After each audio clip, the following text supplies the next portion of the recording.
क्या कारण शरीर से वासनाओं को खत्म किया जा सकता है?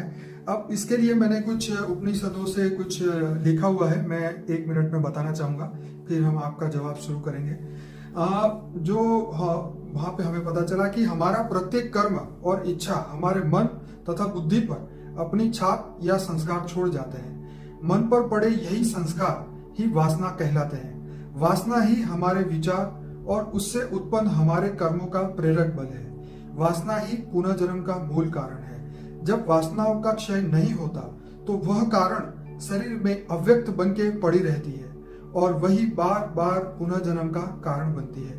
पुनर्जन्म में हमें ये चांस मिलता है कि हम उस वासनाओं को खत्म करें। तो सवाल यहाँ पे ये है कि क्या हम कारण शरीर से इन वासनाओं को कैसे खत्म करें? आप बताइए। देखो, ये बात तो बहुत एकदम सही है कि कारण शरीर के अंदर सब कुछ रिकॉर्ड है जी। और जो मन के अंदर बुद्धि है, बुद्धि के अंदर संस्कार है और अनेकों जन्म को बुद्धि के संस्कार पड़े हुए हैं। वो संस्कार भी, मन भी, सब कुछ आत्मा के बाहर का जो आवरण है, सबसे पहला आवरण है आत्मा के बाहर का आवरण, जो कारण शरीर का आवरण होता है, जिसको हम आकाश तत्व कहते हैं। आकाश तत्व का आवरण को ही कारण शरीर कहते हैं। और जो बेहद की आत्मा है, इनका परम आकाश होता है, परम तत्व का आवरण होता है। परम आकाश में सब रिकॉर्डिंग होता है बेहद की आत्माओं के लिए। तो जो आकाश तत्व में माना कारण शरीर जो है, कारण शरीर, सूक्ष्म शरीर, स्थूल शरीर, 3 शरीर, बेहद हमेशा उनका ज्ञान दिया हुआ है। कारण शरीर पर एक वीडियो भी है।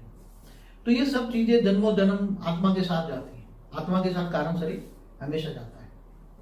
और वो चाहे काम, क्रोध, लोभ, मोह, अहंकार, ये सभी चीजें धीरे धीरे धीरे एक्यूमुलेट होती हैं, हर जन्म में धीरे धीरे बढ़ती जाती है, क्योंकि इन वासनाओं पर कंट्रोल नहीं करते।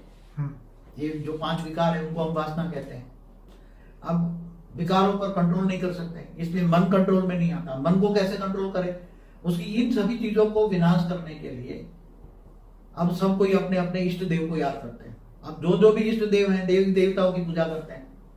अब देवी देवताओं के पास तो पावर है ही नहीं। मैंने कई वीडियो में बोला है, वो देवी देवता सब मनुष्य बन चुके हैं, इनके पास पावर नहीं है। क्योंकि तुम इनको याद करते हो, इनके पास तो कुछ भी नहीं, उनके वो मनुष्य बन चुके हैं, उनको तुम याद करोगे तो तुम्हें याद किसको करना है? याद करोगे तो उसके पास जो होगा वो उसको मिलेगा ना। तुम जिसको याद करते हो उसके पास चाहे किसी को भी, चाहे मनुष्य हो, चाहे देवता हो, चाहे देवी देवता हो, जिनकी पूजा करते हो, अर्चना करते हो, उनके पास जो होगा वो मिलेगा ना। एक नेचुरल लॉ है ना, राइट। एक नेचुरल लॉ है। जिनको तुम याद करते हो, याद माना योग, वियोग माना दूर।